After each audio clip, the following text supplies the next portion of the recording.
这期性能测试的主角是一台比亚迪唐，不过不是卖的最火的 DMI， 而是一台唐 V， 还是整个唐车系最贵的唐 EV 四驱旗舰型。那么它的产品力对不对得起它的售价呢？接下来看一看就知道了。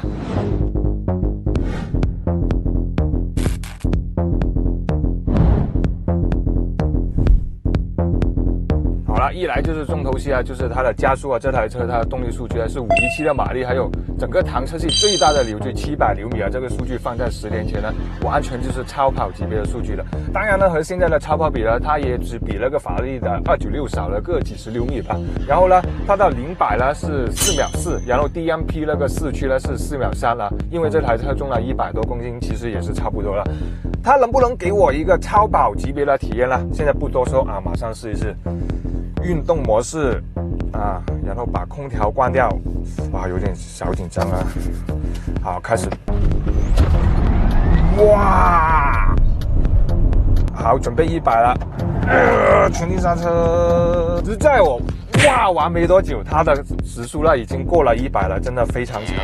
真的，如果你没有开习惯这个动力级别的车的话，可能一开始真的有点反应不过来，真的像那种电磁炮后面嘣一下子撞过来那种感觉，都忘记看到那个加速了。看一下先，5.02，其实就当它5秒吧，其实和那个官方的4秒4也差不多了。不管怎么样，它的动力真的是很强了，这台唐 EV 四驱不得了。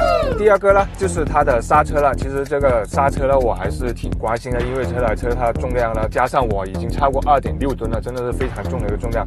我看一下，先37.93米，不到38米。如果放在其他车上面呢，这是一个比较普通的刹车，但是这台车2吨多的唐 EV， 所以我觉得这个刹车已经很不错了，能给我信心的。而且它最大的G值是1.3G， 它的刹车力非常强啊，可以。